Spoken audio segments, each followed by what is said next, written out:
লাঠি সুটা হাতে নিষিদ্ধ সংগঠন ছাত্রলীগ ও আওয়ামী লীগের স্মরণকালের বিশাল বিক্ষোভ মিছিল। শেখ হাসিনার নিয়ন্ত্রণে বাংলাদেশ, জুলাই বিপ্লব চুরি হয়ে গেছে। মানে আওয়ামী লীগ যেই কাজটা চাচ্ছে বা শেখ হাসিনা যেটা চাচ্ছে, কপালের লেখনটা যেন ওটাই হয়ে যাচ্ছে। মানে দেশটা ওই দিকেই যাচ্ছে, আমাদের সরকার ওই দিকেই চলছে। শতভাগ সেনা সমর্থিত সরকার ইউনূস সরকার। আজকে যা কিছু ঘটছে সবকিছু সেনাবাহিনীর সমর্থনে ঘটছে এবং সেনা সমর্থনে এই সরকারটি পরিচালিত হচ্ছে। যতক্ষণ পর্যন্ত সেনা সমর্থন থাকবে ততক্ষণ পর্যন্তই ইউনূস সরকার থাকবে। এইবার দেখলাম সরকার নিজে থেকে, পুলিশ নিজে, আমরা দেখেছি মন্দিরের টিনের ব্যারাক টেনে টেনে খুলেছে, সেনাবাহিনী ওখানে উপস্থিত থেকেছে, সরকারি কর্মকর্তারা উপস্থিত থেকে বুলডোজার দিয়ে শুধু মন্দির ভেঙেছে তা না, প্রতিমা ঘুরিয়ে দিয়েছে। কিন্তু এই সরকারের কাছ থেকে আমরা হিন্দু সম্প্রদায় কিছুই পাই নাই, বরং একের পর এক সরকারি মদতে শুধু না, সরকার নিজেই উদ্যোগ নিয়ে আসছে মন্দির ভেঙেছে। আজকে বলতে আমরা দেখতাম ওইখানে সকল অবৈধ স্থাপনা ঘুরিয়ে দিয়েছে, আমরা এখানে দাঁড়াতাম না। দর্শক, এনসিপি নেতা হাসনাত আব্দুল্লাহ তিনি। আসসালামু আলাইকুম, আশা করছি সবাই ভালো আছেন। প্রিয় দর্শক, খুব একটি গুরুত্বপূর্ণ নিউজ আপডেট নিয়ে আপনাদের সামনে হাজির হয়েছে। দর্শক, আমাদের ভিডিওর প্রথম অংশ দেখে বুঝতে পেরেছেন ঠিক আজকের নিউজ কোন দিক কোন বিষয়টি ইঙ্গিত করছে। তো দর্শক, এই বিষয় নিয়ে আমি আর বেশি কথা বলছি না, চলুন দেখে আসি আজকের কাঙ্ক্ষিত ভিডিও, তারপরে এই বিষয় নিয়ে কথা বলছি। অবশ্যই যারা আমাদের চ্যানেলে নতুন, অবশ্যই চ্যানেলটি সাবস্ক্রাইব করে আমাদের পাশে থাকুন পরবর্তী আপডেট সবার আগে পাওয়ার জন্য।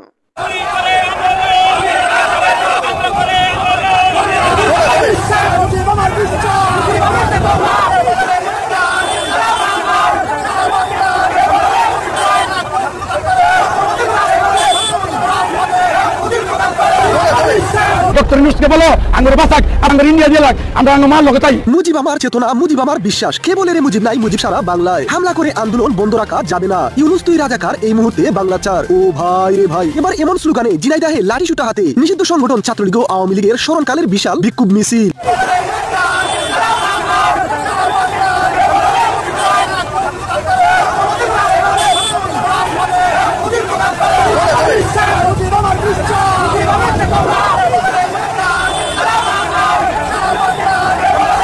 ভাই রে ভাই, আওয়ামী লীগ ও ছাত্রলীগকে নিষিদ্ধ করে যে আন্দোলন দমিয়ে রাখা যায় না, আবারও প্রমাণ করে দিল আওয়ামী লীগ। তাই নিজেদের অস্তিত্বের জানান দিতে বিভিন্ন জায়গায় বেসরব হয়ে উঠেছে নিষিদ্ধ সংগঠন এই দলটি। তাই এবার ঝিনাইদহে লাঠি সুটা হাতে ইউনূস হটাও দেশ বাঁচাও স্লোগানে বিশাল বিক্ষোভ মিছিল করেছে আওয়ামী লীগ ও ছাত্রলীগের নেতাকর্মীরা। বিক্ষুব্ধ নেতাকর্মীদের সাফ একটাই কথা, এদেশে হয় ইউনূস ও তার সমন্বয়করা থাকবে, না হয় আমরা থাকবো।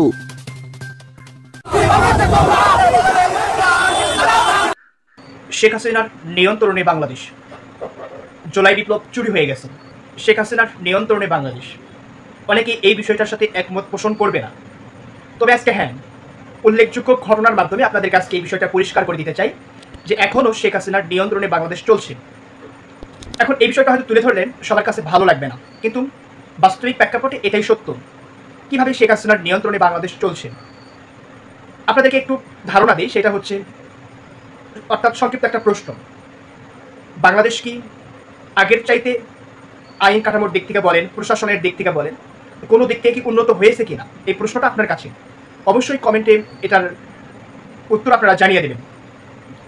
আজকে একটা ঘটনা ঘটেছে, সেটা হচ্ছে মন্দির ভাঙ্গাকে কেন্দ্র করে আবারও হিন্দুরা রাজপথে নেমেছেন। মানে এই সরকার একেবারে বেহাল দশা হয়ে গেছে। এর আগে একটা রিপোর্টে বলা হলো যে এই সরকারের আমলে প্রায় 2 শতাধিক আন্দোলন হয়ে গেছে, মানে তারও অধিক।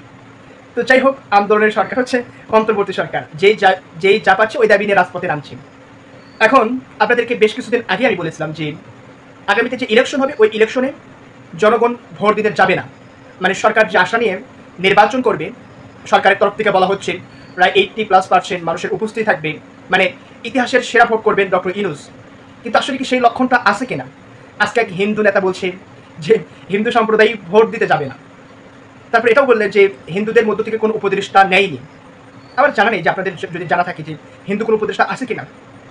সম্ভবত আমার খেয়াল নেই, সম্ভবত নেই এরকম একটা অবস্থা যে হিন্দুদের মধ্য থেকে কোনো উপদেষ্টা নেওয়া হয়নি। তারপর হিন্দুরা অনেক ছলে কৌশলে নানানভাবে বোঝানোর চেষ্টা করছে যে তারা আগামীতে ভোট দিতে যাবে না, এবং তারা এটাও বলছে যে তারা বাংলাদেশে নিরাপদ নেই, অনিরাপদ। এই ট্রাম্প কার্ডকে সামনে রেখে তারা রাজনীতি করতে চাচ্ছে। তারপর তারা ভোট দিতে যাবে না এবং তাদের কোনো প্রার্থী হবে না, অনেক অভিযোগ রয়েছে। এই ঘটনাগুলো এমনি এমনি ঘটে না, অবশ্যই কোনো না কোনো একটা কৌশল এখানে আছে। তারপরে দ্বিতীয় যে ঘটনা আপনাদেরকে বলতে চাই, সেটা হচ্ছে অন্তর্বর্তী সরকার হিন্দু সম্প্রদায়ের মন জয় করতে পারেনি। এখন এই হিন্দু সম্প্রদায় শেখ হাসিনার প্রতি আস্থাশীল, মানে শেখ হাসিনাকে এখন লিডারশিপ মনে করে হিন্দু সম্প্রদায়। তার মানে হিন্দু যদি 10% থাকে, এই 10% হিন্দু যদি ভোট দিতে না যায়, তাহলে বুঝতে পারছেন কেমন প্রভাব পড়বে মানে আওয়ামী লীগের 40% মানুষ ভোট দিতে যাবে না, এটা স্পষ্ট কথা।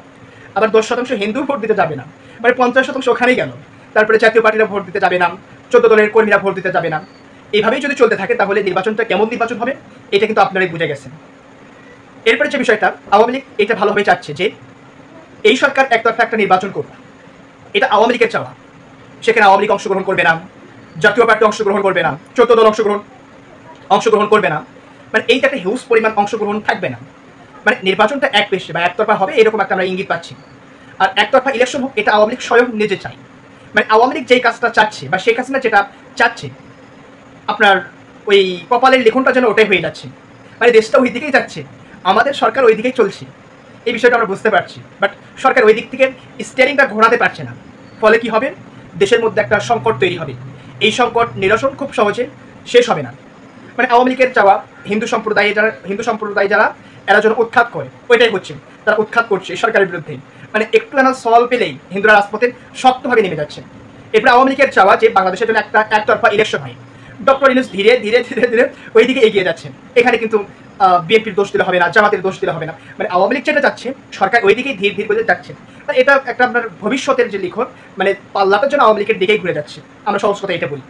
তারপরে যে বিষয়টা, ছাত্র সমন্বয়কদের থেকে সরকার অনেকটাই ব্যাকফুটে চলে গেছে।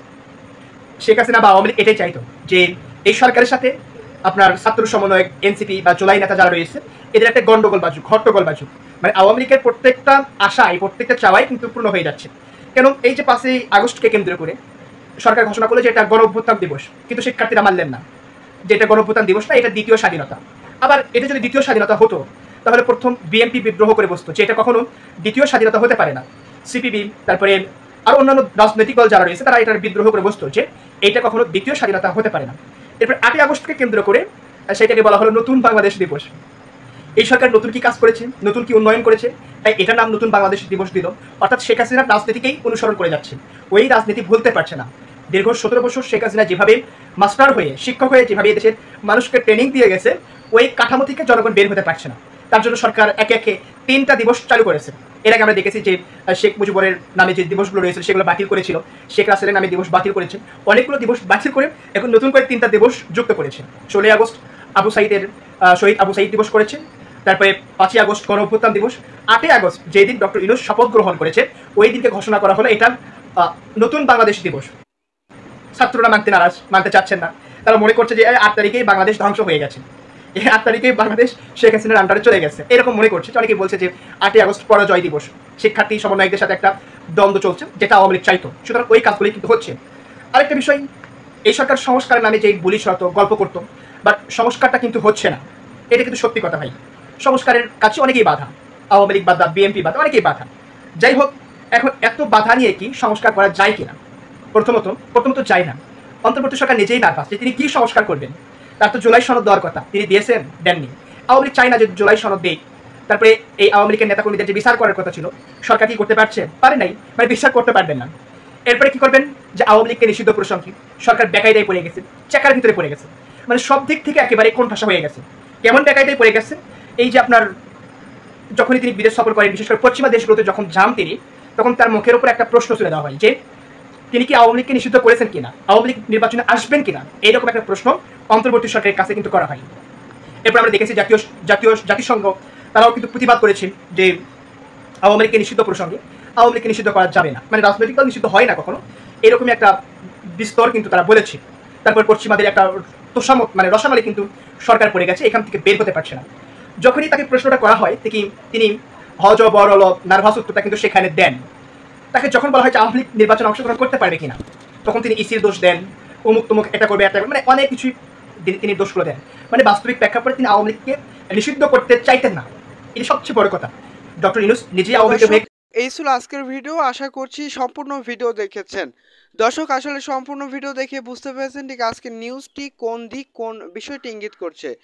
দর্শক আমাদের ভিডিও সম্পর্কে আপনার মূল্যবান মতামত অবশ্যই কমেন্টস করে জানিয়ে দিন।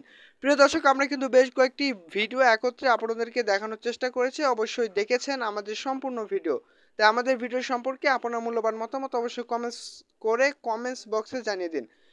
নতুন হলে অবশ্যই সাবস্ক্রাইব করে আমাদের পাশে থাকুন। দেখা হচ্ছে নতুন কোনো ভিডিওতে, সে পর্যন্ত সবাই ভালো থাকবেন, সুস্থ থাকবেন, আল্লাহ হাফেজ।